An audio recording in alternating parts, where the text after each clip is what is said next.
10 seconds. I mean, I might have lied to the. Oh God! Oh no! Now I'm in over my head. Oh, right. Oh, All right. we dram. I'm going to save this to read when we. Yeah. Holy cow. Are up. I have a lot of. Well, there we go. Oh, look, a minute early. Hi. A minute early. But that's okay. That's all right. On time is late. That's all right.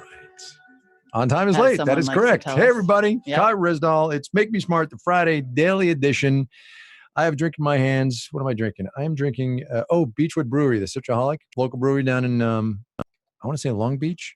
Somebody will know. Super good beers. That's what I'm drinking. Ms. Wood, what are you drinking?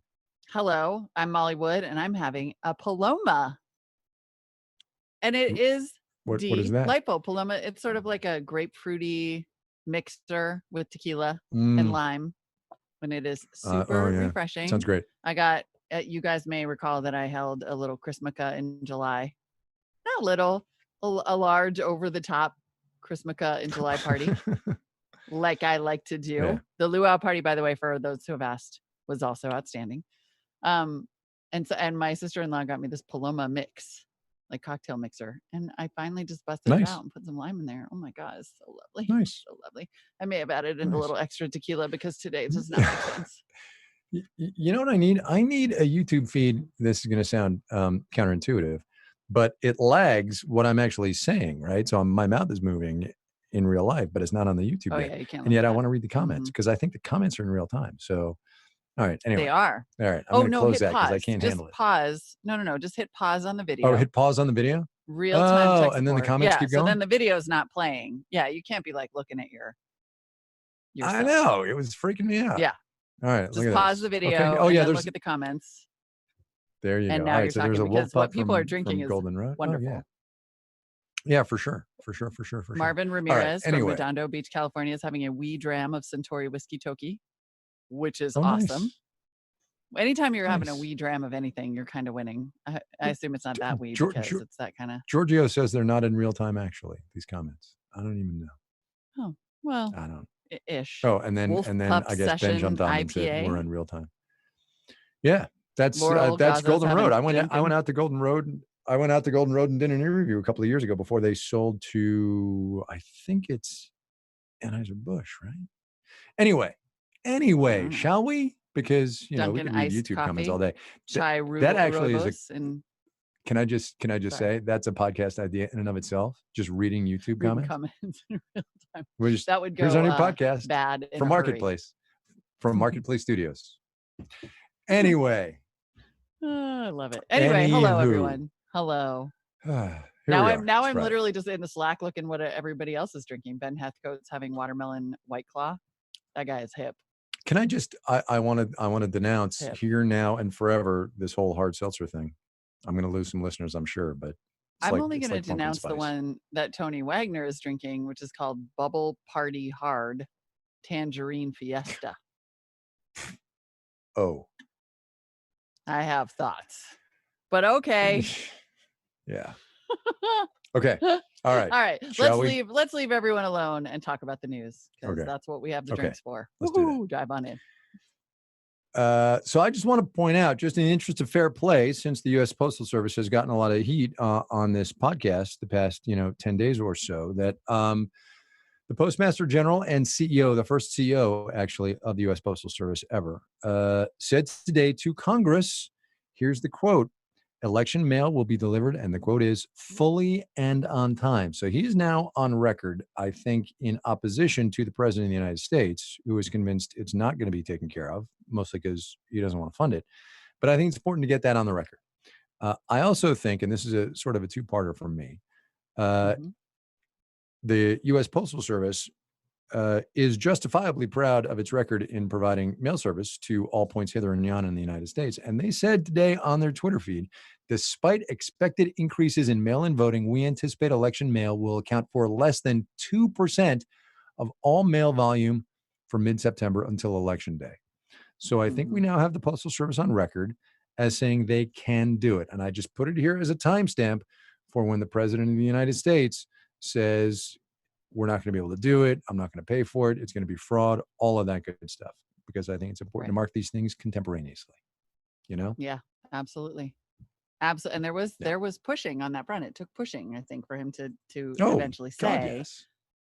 we will classify ballots as above first class mail Yep. Yep. when they're sent.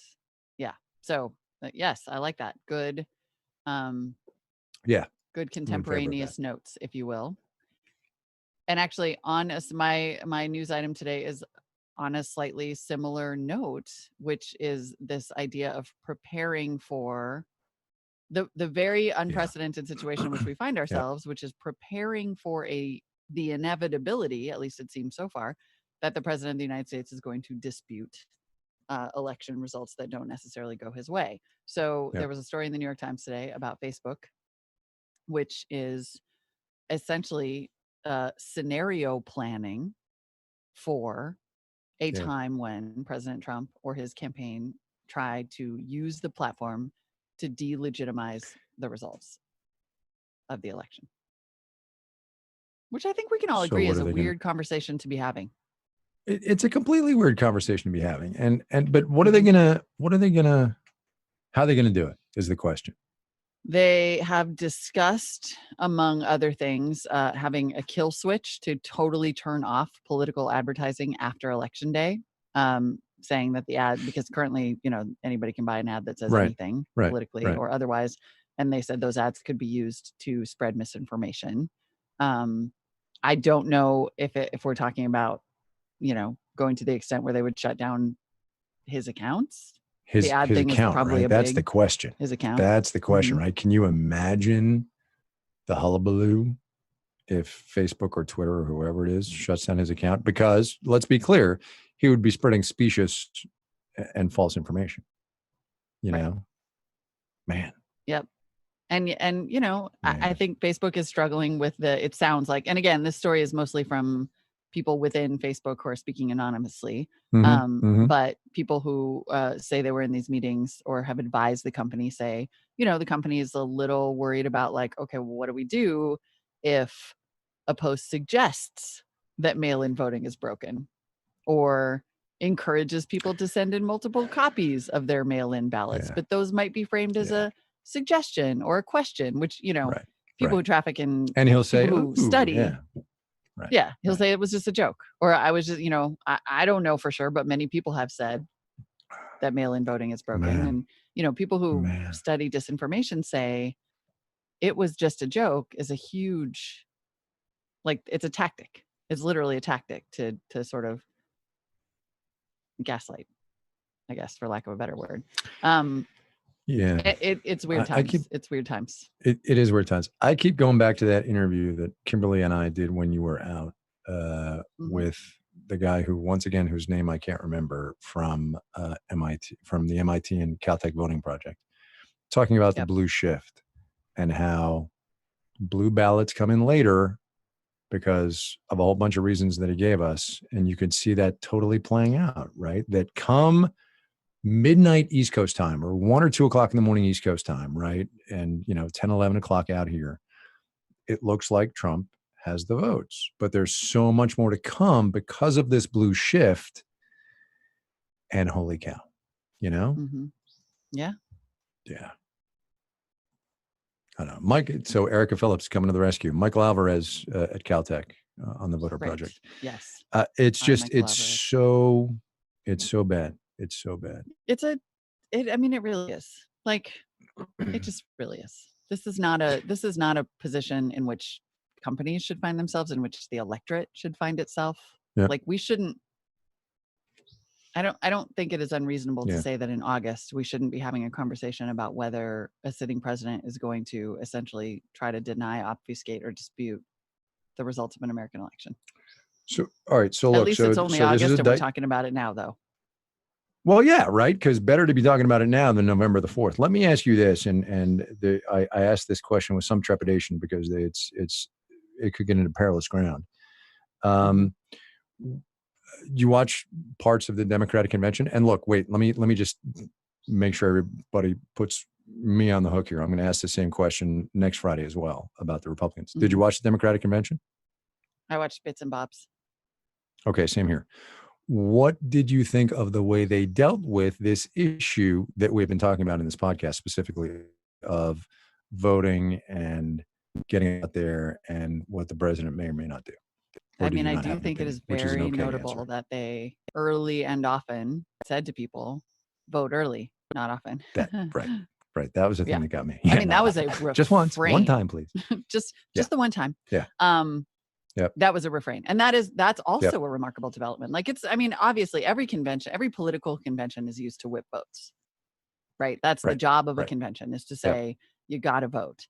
But this convention, almost to a person, framed you got to vote as a pretty Yeah. existential issue. And literally it came with advice. Request your ballot tonight. Oh, how to Send do it it in for sure. Yeah. early. Yep. How to do it, how to Yep. check. I mean, that is extremely unusual. Yep. I mean, and frankly, Yeah. as far as I'm concerned, Republicans should be saying the same thing at their convention. Use your constitutional right to vote. Request your Very ballot. good Like, point. why? The fact that we even want to frame it as a delicate discussion, there is nothing inherently partisan about telling people to vote. There just isn't. That is a much better point. Yes, for sure. And if you have somebody 100%. who's not telling you how to vote and making sure that your right to vote is protected, you should ask yourself why. Molly Wood, nailing it. Let's hit that little Just button to get thinking. us a different place, shall we? Yeah, no, Yeah, it's a good let's point. do It was it. a totally great point. Totally great point. Okay, I want to go first because I love mine because number one, pandas, and number two, the way I originally read this tweet. So there's a tweet that went by in my feed today from the National Zoo. And it says, I'm going to read it the right way, and then I'm going to read you the way I read it. Giant panda Mei Xiang has become increasingly restless and begun body licking, both signs that labor has probably started. And then they go on to give the link for their panda cam. Okay, so that's great and cool and fun and cuddly. And also, oh, by the way, there was a tweet that went by in my feed this week about a panda keeper out in Chengdu in Western China, like basically trying to rake leaves in the panda enclosure, and the pandas were being pandas and like tormenting her. It was super cute. So anyway, great. So there's going to be a baby panda, we hope, in the National Zoo, which is super cool. But the way I originally read this tweet was, excuse me, giant panda Mei Xiang has become increasingly restless and begun booty licking. And I'm like, how do pandas lick their booty? I don't understand that. Right? And why is that a sign of that labor's on the way? So anyway, that's Especially it. That's what I got. That I know it's tough to get around, right? Because there's So anyway, so that's what I got. Oh my God, that is amazing. Yeah. Yep. That one wins. Yeah. So oh my God. Also, a baby panda is like kind of what I know. we Come need on, right now. right? That'd be great. Go baby panda. Have I told you about my long-standing theory that, look, this is not a totally real theory, but I think once you hear it, you're going to think about it a lot. I have this long-standing theory that pandas might not be real because they're actually just arguably like too cute to be real. Yeah. Which actually it goes to that video of the panda keeper out in Chengdu trying to rake the leaves, and the panda's just completely screwing with her. Totally. Seriously, like, come on. I buy that. So I buy that. It's just, I think there's a non-trivial possibility that every panda you see is either a dude in a panda suit or a really advanced experiment in animatronics. Because, like, come on, come on. Yeah, no, I'm with you on that one. I like that. I'm totally there. I don't believe him. I'm a panda truther. Oh my God. I just like thank you to Charles Anderson on Twitter who was I have a making me smile for you today, and it is a video from Twitter, like Zanda from the Netherlands posts happy things. Yes. Yeah. This freaked me out. It's absolutely horrifying, but go ahead. It's actually like kind of horrifying, but also amazing. It is. The tweet says, this is a myosin protein dragging an endorphin along a filament to the inner part of the brain's parietal cortex, which creates happiness. You're looking at happiness. And the one thing that I learned from this is that endorphins have feet. It's okay. Honestly, it's freaking you out, isn't it? It's freaking me out. It is freaking me out. I need to know where it came from. I need to understand if it's like a simulation of this occurring or if this is what it actually looks like. But come on, it's like an Or if this is what adorable, happens when you get fuzzy. happy. It looks like the babiest baby Groot with his little fuzzy Yeah, feet. kind of, right? Yeah, kind of. It does have 3.8 million views, though, Endorphins so people don't want some have happiness. feet. Have feet. I love it. Ah, And of course, it's. my favorite guy on the internet, Rex Chapman, over it, Oh, I immediately know. responded. I know. Love that Yeah, guy. but He it makes me does. It's a every little day. disturbing. Let me just say that. That's all I got. Happiness has feet. Let it run. Okay, I'm sorry. I'm done. Just making posters. Happiness has feet. That's the title of this episode. Happiness has feet. All right, we're done. Oh, It's Friday delightful. afternoon, We are quarter to done. 4 here in LA. I don't know what it's like in the hellscape up in the Bay Area, but I'm sure going outside is probably not an option from Hollywood. So spare a thought, would you? So, a couple of things. Number one, thank you for watching on YouTube. By the way, we really Thank appreciate you. that. Subscribe. If you would hit that little button, you'll get all kinds of benefits. The biggest one of which is you'll know when we go live. So there's that. Number There you 2, go. we need some listener answers to the Make Me Smart question, which is, once again, what is something you thought you knew, but you later found out you were wrong about? Send us your answers in a voicemail. Here's my request: 40 seconds. Keep it to 40 seconds. I think that's fair. We can do it. We can do it. Voice You can memos, send it. because it's always better to have all y'all than it is to have me just freaking reading copy, because that's what I do professionally, and I don't want that. Make me smart at marketplace.org. Oh, look, the music started. We're done. For example, something I thought I knew was that happiness did not have feet. But it does. Make Me Smart has been produced and directed by Tony Wagner all week long. He's also our digital producer. Ben Heth co-produced this video with the help of our video intern, Ethan Peretz. I got to give credit to the YouTube on this. They were like, yeah, happy feet. It's a movie. Erica Phillips writes our newsletter and the skills that you can consume on your smart speaker. That's with a Z. Skills and speakers. Oh, man. Charlton Thorpe was driving today down in the studios in LA. Our theme music was composed by Ben Tolliday and Daniel Ramirez. Where's Ben? Is he like off? I haven't heard from him in like forever. Senior producer is Bridget Bodner. Week 2 on the job, I think. The executive producer, who is clearly still employed here because she yelled at me yesterday of On Demand, is Tarn Yeves. Boom. Yeah, a little behind the scenes, folks. There was a little bit. She yelled at me. A little bit of yelling. Yeah. I'm right freaking here. Mad skills for smart speakers. There it is.